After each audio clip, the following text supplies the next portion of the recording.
Diabetes లేదా మధుమేహం అనే శారీరక మెటబాలిజం డిజార్డర్ నేడు ప్రపంచవ్యాప్తంగా మిలియన్ల మందిని ప్రభావితం చేస్తున్న దీర్ఘకాలిక వ్యాధి. ఇది రక్తంలో చక్కెర స్థాయిలు అధికంగా ఉండటం వలన కలుగుతుంది.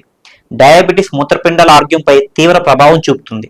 ఈ రెండింటి మధ్య అవినాభావ సంబంధం ఉంది. డయాబెటిస్ మూత్రపిండాలపై చూపే హానికరమైన ప్రభావంతో డయాబెటిక్ నెఫ్రోపతి సమస్యను నిశ్శబ్ద హంతకుడు అని అంటారు. కొందరు వైద్యులు దీనికి సంబంధించిన కొన్ని కీలక విషయాలను ఇప్పుడు తెలుసుకుందాం. శరీరంలోని అద్భుత వడపోత వ్యవస్థ మూత్రపిండాలు. మన శరీరంలో చాలా ముఖ్యమైన అవయవాలు ఇవి. మూత్రపిండాలు రక్తాన్ని శుద్ధి చేసి వ్యర్థ పదార్థాలను, అదనపు ద్రవాలను మూత్రం ద్వారా బయటకు పంపుతాయి. అంతేకాకుండా ఇవి రక్తపోటును నియంత్రించడంలో, ఎర్ర రక్త కణాల ఉత్పత్తిని ప్రేరేపించడంలో, ఎముకల ఆరోగ్యాన్ని కాపాడడంలో కీలక పాత్ర పోషిస్తాయి.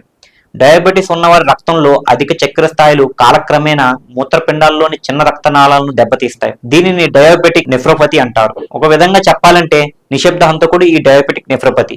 చాలా నెమ్మదిగా ముదిరే వ్యాధి. ప్రారంభ దశలో ఎలాంటి లక్షణాలు కనిపించకపోవచ్చు. అందుకే దీనిని నిశ్శబ్ద హంతకుడు అని కూడా అంటారు. వ్యాధి ముదిరే కొద్దీ కాళ్ళవాపు, అధిక రక్తపోటు, మూత్రంలో ప్రోటీన్ పోవడం, తరచుగా మూత్ర విసర్జన, అలసట, ఆకలి లేకపోవడం వంటి లక్షణాలు కనిపిస్తాయి. రక్తంలో చక్కెర స్థాయిలను నియంత్రణలో ఉంచుకోవడం చాలా అవసరం. మందులు, ఆహార నియమాలు, వ్యాయామం ద్వారా రక్తంలో చక్కెర స్థాయిలను నియంత్రణలో ఉంచుకోవాలి. అధిక రక్తపోటు మూత్రపిండాల వ్యాధిని మరింత వేగంగా ముదిరేలా చేస్తుంది. కాబట్టి రక్తపోటును 130/80 mmHg కంటే తక్కువగా ఉంచుకోవాలి. ఆరోగ్యకరమైన ఆహారం తీసుకోవడం, పండ్లు, కూరగాయలు, తృణధాన్యాలు, తక్కువ కొవ్వు ఉండే పాల ఉత్పత్తులు, లిన్ ప్రోటీన్ వంటి ఆరోగ్యకరమైన ఆహారాన్ని తీసుకోవాలి.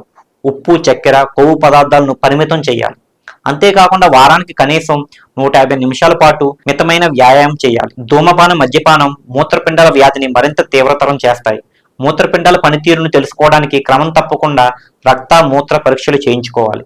ముఖ్యంగా డైట్ ప్లాన్ తెలుసుకుని అందుకు అనుగుణంగా ఆహార నియమాల్ని పాటించడం చాలా ముఖ్యం. అలాగే వారంలో కనీసం 6 రోజుల్లో రోజుకి 45 నిమిషాలు వ్యాయామం చేయడం చాలా అవసరం. డయాబెటిస్ అనబడే ఈ వ్యాధి ఇన్సులిన్ హార్మోన్ స్థాయి తగ్గడం వల్ల కలిగే నియంత్రిత మెటబాలిజం, రక్తంలో అధిక గ్లూకోజ్ స్థాయి వంటి లక్షణాలతో కూడిన ఒక రుగ్మత. ఇది చాలా ప్రాణాంతకమైన శారీరక డిజార్డర్గా మార్పు చెందుతుంది. డయాబెటిస్, మూత్రపిండాల ఆరోగ్యం ఒకదానితో ఒకటి ముడిపడి ఉంటాయి. డయాబెటిస్ ఉన్నవారు తమ మూత్రపిండాలను కాపాడుకోవడానికి తగిన జాగ్రత్తలు తీసుకోవడం చాలా అవసరం. సరైన జీవనశైలి మార్పులు, క్రమబద్ధకరమైన వైద్య పరీక్షల ద్వారా మూత్రపిండాల వ్యాధిని నివారించవచ్చు లేదా ముదరకుండా చూసుకోవచ్చు.